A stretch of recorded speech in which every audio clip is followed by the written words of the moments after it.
Good morning, everyone. Good morning. Actually, the main purpose of this meeting is to discuss about the outcomes. Outcomes means जो हम चाहते हैं बच्चों से हमें मिले. We all are teachers. Tell me one thing. How many of you have chosen this profession by their choice? आप में से कितने टीचर्स हैं जिसने इस प्रोफेशन को चूज किया है बाय चांस नहीं मिला है? कोई ऐसा टीचर है यहाँ पर जिसने मर्जी नहीं थी, टीचर बनना नहीं था, बस कुछ और नहीं मिला तो टीचर बन गए?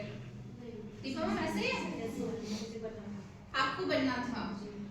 कोई और है यहाँ पे जो टीचर बनना नहीं चाहता था लेकिन अनफॉर्चुनेटली टीचर बन गया? I'm actually before marriage I wanted to become a businessman, but after my child he spoke to me कि mama you can do it, you can start a business. Nice, very nice. सलाम. Actually हम जो हमें title मिला हुआ है, हम एक अच्छे से ड्रेसअप होकर के स्कूल आते हैं, पंक्चुअलिटी में रहते हैं, हम हमेशा टाइम पर हर चीज़ों को करते हैं.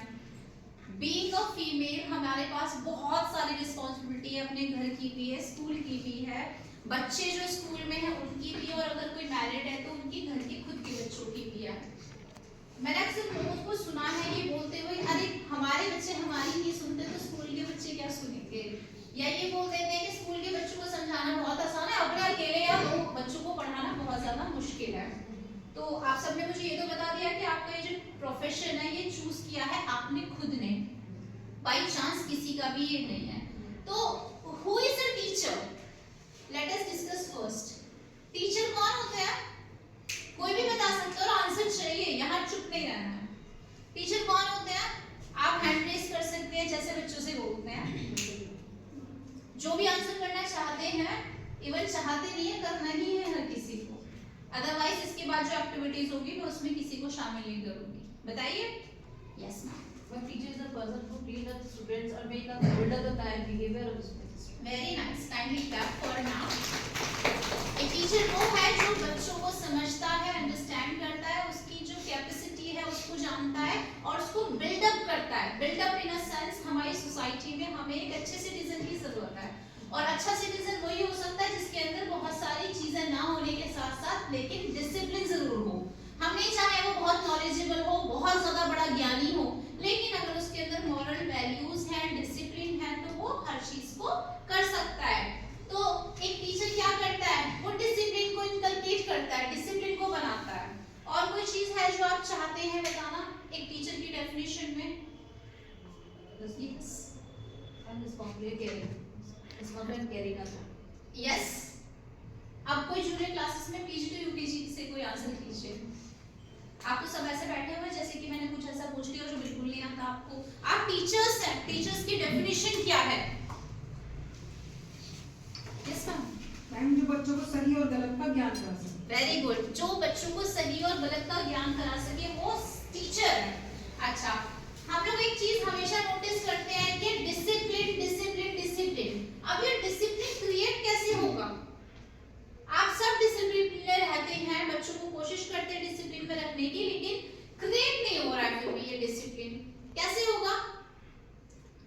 अच्छा ठीक है, चलिए हम अपने जो स्कूल है उसी से रिलेटेड काफी चीजों के बारे में जानेंगे आज. हम अपने स्कूल में डिसिप्लिन कैसे क्रिएट कर सकते हैं? पहले तो कुछ करने के लिए सबसे पहले हमें जरूरी है कि जो चीजें गलत हो रही है उसको ध्यान में रखना. सबसे पहला पॉइंट क्या हो सकता है बच्चों में जो डिसिप्लिन को क्रिएट करे? Open your mouth please. बच्चों की लैंग्वेज. Very good. जो सबसे पहली प्रायोरिटी है जो वो अपनी घर से सीख कर आया है उस लैंग्वेज को चेंज करना. आप में से कितने लोग हैं जिन्होंने NEP new national education policy, new education policy 2020 पढ़ी है? आप में से कितने टीचर्स हैं जिसने पढ़ी है? पूजा मैम ने पढ़ी है? थोड़ा बहुत. होमवर्क है आपका. मैं मंडे पूछूंगी एनईपी 2020 के बारे में, आप मुझे बताएंगे कि क्या की पॉइंट्स हैं उसके. एनईपी 2020 बोलती है कि जैसा कि बच्चा कोविड से पहले चल रहा था, अब कोविड के बाद वैसा लेवल नहीं रहा उसका. वो घर पर बैठने के साथ साथ जो चीजों की एजुकेशन उसने फोन से लिया है. क्या आप जानते हैं या आप समझते हैं इस चीज को कि एक फोन, एक टैब, एक कंप्यूटर या कोई भी मशीनरी चीज एक टीचर की रिप्लेस कर सकती है? नहीं कर सकती, बिल्कुल नहीं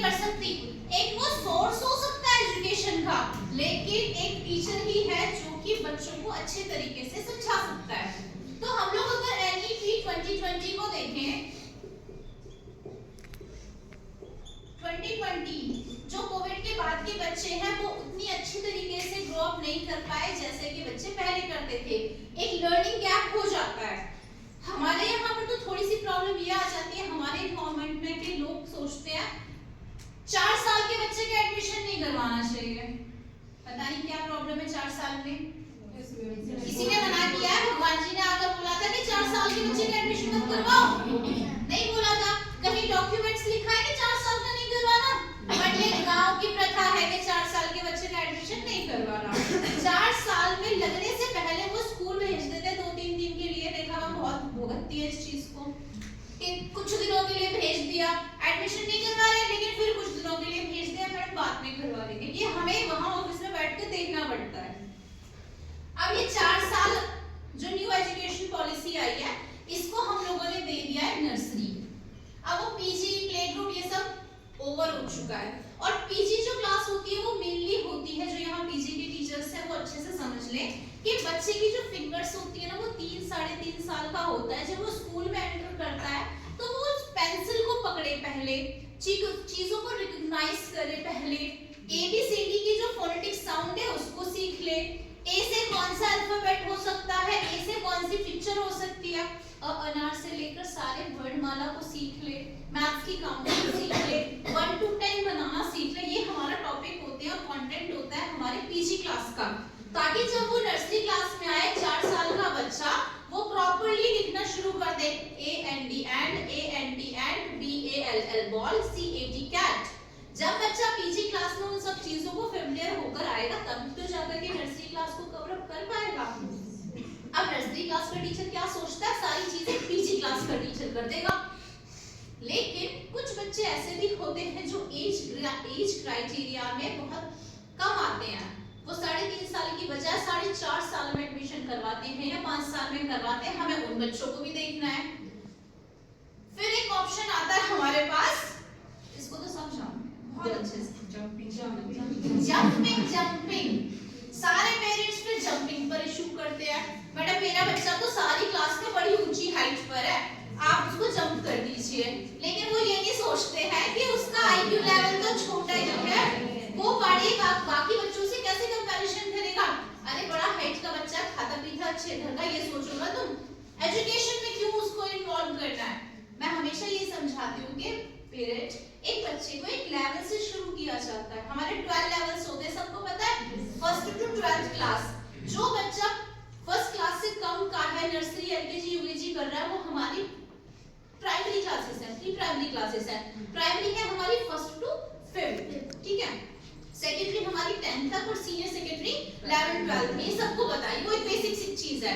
लेकिन अब हमारा जो टॉपिक मेन चलने वाला है वो हमारा नर्सरी से 2nd क्लास तक चलने वाला है। हम किसी कॉन्सेप्ट को जब क्लास में लेकर जाते हैं तो बहुत सारी चीजों को माइंड में रख के जाते हैं, जो मैं सोचती हूँ। बाकी आई डोंट नो कि आप क्या सोचते हैं। मुझे अगर कोई टॉपिक पढ़ाना है तो पहले मैं खुद उसको बहुत ज्यादा रिवाइज करूंगी कि मैं बच्चों को इस टॉपिक को कैसे पढ़ाने वाली हूँ। फॉर एग्जाम्पल परसों की क्लास है शायद, नेहा मैम कहाँ है? नेहा मैम आपकी क्लास में इलेक्ट्रॉनिक गैजेट्स चल रहे थे, है ना? तो मैं जिस क्लास में राउंड के लिए गई थी और बच्चे अपने काम में बिजी थे, इलेक्ट्रॉनिक गैजेट्स पढ़ रहे थे।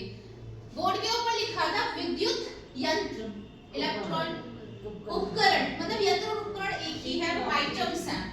अच्छे से चल रहा था, सब चीजें आप चेकिंग कर रहे थे, बच्चे आपस में अपना बात करके उसके बारे में सोच रहे थे।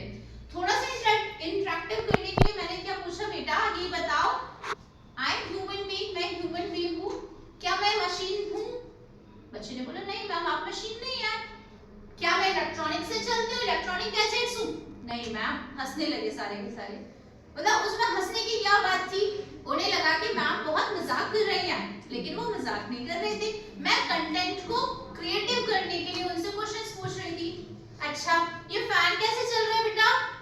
उन्होंने बोला मैम इलेक्ट्रॉनिक है, मशीन से, बिजली से चलेगा। ठीक है बिजली से चलेगा। नेहा मैम कैसे चल रही है बताना जरा? वो बोले मैम हंस करके, मैम ये भी तो ह्यूमन बीइंग है, ये भी नहीं चलेंगी ना ऐसे। मैंने बोला ठीक है। अच्छा फोन जो होते हैं वो कैसे चलते हैं? वो इलेक्ट्रॉनिक गैजेट है। सब शांति हो गए, चुप हो गए। क्योंकि उनके माइंड में क्या था, फोन तो चार्जर से कनेक्ट करके इलेक्ट्रिसिटी से चार्ज होने के बाद चलता है, हमेशा तो उसके साथ चार्जर नहीं लगा होता ना। तो बच्चों को इन्वॉल्व करने की कोशिश करें। फिर हम लोग आए थे गाड़ियों पर, कि बच्चे स्कूल कैसे आए थे, गाड़ियों से आए थे। गाड़ियां कैसे चलती है, क्या गाड़ियां इलेक्ट्रिसिटी से चलती है? एक्चुअली बच्चों को भी पता नहीं है कि जो स्कूटी एक न्यू आई है वो इलेक्ट्रॉनिक है, वो चार्ज करके चलती है। अगर हम बताते थे तो बच्चे के माइंड में न्यू चीज आ जाती, लेकिन हमने नहीं बताया उस टाइम, क्योंकि बहुत सारी चीजें की भी खिचड़ी बन जाती है।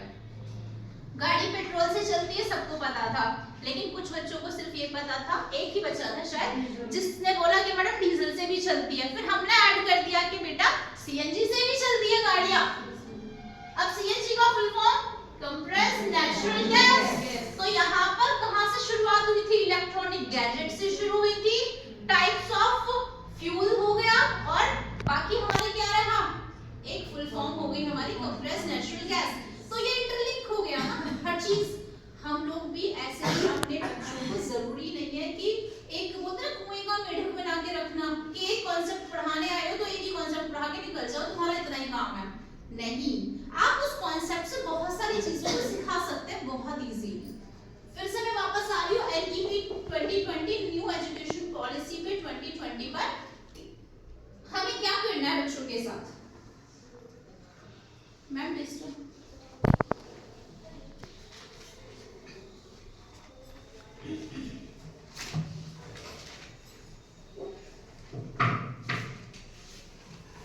हमें बच्चों को क्रिएटिव बनाना है, हमें बच्चों की थिंकिंग को बढ़ाना है, हमें बच्चों को इन्वॉल्व करना है हर चीज में। बच्चा बैठा हुआ है, 30 की क्लास है, 25 की क्लास है, जो स्ट्रेंथ है, और पीछे के बच्चे जवाब नहीं देते, हो सकता है मिडिल वाले बच्चे जवाब नहीं देते। आप बहुत फोकस करते होंगे बच्चों पर, तो क्या करते हैं कि वीक स्टूडेंट्स को सबसे आगे बिठा लेते हैं, ताकि आपकी नजरों के सामने रहे वो काम कर रहा है नहीं कर रहा वो आप इजीली देख सके। तो हम लोगों का भी मेन मोटो यही रहता है, जो पुरानी चीजें चलती आई हैं बस थोड़े से इम्प्लीमेंट्स होते रहते हैं, कि ये डाल दो वो डाल दो, बच्चों के भविष्य के लिए कर दो। लेकिन मेन हमारा मोटो यही रहता है, टीचर बीइंग अ टीचर, कि हम हर बच्चे को एक ही लेवल में देखें। अगर हम एक ही बच्चे को, हर बच्चे को एक ही लेवल में देखेंगे तो क्या होगा, उससे क्या होगा, इक्वलिटी आएगी। वो हम समाज में नहीं रह रहे, इक्वलिटी आएगी, हर बच्चा आसानी से सीख पाएगा। अगर मैं ये सोच लूं अरे ये तो बहुत ही वीक स्टूडेंट है, ये तो सीखता ही नहीं है, वो मेरी एक थिंकिंग रहेगी। एक एवरेज स्टूडेंट है, उसकी थिंकिंग अलग रहेगी, और एक ब्राइट बच्चा अरे ये तो अपने आप कर लेता है, इसे कुछ ज्यादा मेहनत की जरूरत नहीं है। आप हमेशा अपनी क्लास को डिवाइड तो करना वीक, एवरेज और ब्राइट में, लेकिन सबसे ज्यादा मेहनत किस पर करोगे, वीक स्टूडेंट्स पर, क्योंकि उन्हीं बच्चों को सबसे ज्यादा आपकी हेल्प की जरूरत है। एवरेज और ब्राइट बच्चे तो अपने आप कर लेते हैं, लेकिन वीक जो बच्चे हैं उन्हें हमेशा आपको एज ए स्कैफोल्डिंग्स मतलब होता है, जैसे सीमेंट की बिल्डिंग नहीं बनाते, वो आयरन पिलर्स खड़े कर देते हैं बिल्डिंग बनाने के लिए, वैसे ही हम लोग अपने बच्चे की लाइफ में इंपॉर्टेंट है कि हम स्कैफोल्डिंग से, हमारे सहारे से बच्चा खड़ा हो रहा है। कभी जब आपके बच्चे बड़े हो जाएंगे, 12th कर लेंगे, स्पेशली जो जूनियर क्लास के टीचर्स हैं, वो बच्चे बाद में आएंगे आपके 12th करने के बाद या जॉब लगने के बाद, अरे ये वो वाली मैडम है जो मुझे बहुत प्यार करती थी, बहुत अच्छे से समझाती थी। जैसे मैम को याद करते हैं, बेबी मैम को जब हम कभी गांव में गए थे ना एक बार, तो वो बोल रहे थे फिजा मैम के लिए बोल रहे थे कि मैम वो फिजा मैम बहुत अच्छे से पढ़ाती हैं। तो पेरेंट्स और बच्चे टीचर को हमेशा याद रखते हैं उनकी अच्छी चीजों के लिए, लेकिन कभी-कभी ऐसा भी होता है कि हमारे रिलेशनशिप इतने अच्छे हो जाते हैं कि बच्चा हमेशा मिस करता है, अपने टीचर को हमेशा लॉन्ग लाइफ मिस करता है। हो सकता है आप में से यहाँ बैठे हुए कई टीचर्स ऐसे हो जिनके रोल मॉडल उनके टीचर रहे हो, कि मेरा टीचर बहुत अच्छा था इसलिए मैं टीचर हूँ, मेरा खुद का प्रोफेशन नहीं था कभी टीचर बनने का या इस पोस्ट पे रहने का, I was also willing to become a police officer, but ऐसी सोसाइटी में हम लोग रहते हैं, वहाँ क्या बोलते हैं, फीमेल्स हैं पुलिस में क्यों जाएंगी, यहाँ क्या करेंगी, सेफ्टी नहीं है। एंड वही ऑर्थोडॉक्स टाइप की जो थिंकिंग थी उससे मुझे आज यहाँ होना पड़ा, बट धीरे धीरे यूज्ड टू होकर अब 12 to 13 इयर्स हो गए इस प्रोफेशन में, और अब लगता है कि हाँ हम इसी के लिए बने थे। अच्छा लगता है कि बीइंग अ टीचर, बीइंग एक रिस्पेक्टफुल, एक नोबल प्रोफेशन है। अच्छा, जो टीचर्स होते हैं वो बनाए नहीं जाते हैं। क्या होते हैं वो? बनाए नहीं जाते हैं। क्या होते हैं? बनते हैं। वो बॉर्न होते हैं, वो बनाए नहीं जाते हैं, वो अपने आप इनकलकेट होकर बनते हैं। एक टीचिंग प्रोफेशन नोबल प्रोफेशन है, उसको नोबल प्रोफेशन ही रहने देना चाहिए, बहुत XYZ चीजों से इनकलकेट नहीं करना चाहिए। अच्छा, मैंने अभी आपसे बोला कि हमारे रोल मॉडल्स थे जिसकी वजह से हम आज इस पोस्ट पर हैं, और काफी लोग हैं जिन्होंने अपने जो टीचर्स थे उनसे प्रभावित होकर के इस प्रोफेशन को चूज किया। तो मैंने आपसे सॉरी एक पेपर मंगवाया था, उसमें आपको ड्रॉ करना है, अपने बारे में बनाना है, ड्राइंग के थ्रू बताना है कि आप अपने बच्चों को किस तरीके से देखते हैं, मतलब आप क्या हैं जो आपके बच्चे आपको देखकर मोटिवेट हो, आपको अपना आइडल माने। तो आपको ड्राइंग करनी है और वो 5 मिनट से सिर्फ आपके पास इस चीज को करने के लिए है। यस मैम, एग्जाम्पल चाहिए? चलो मैं एक एग्जाम्पल देती हूँ। I want to be a gardener.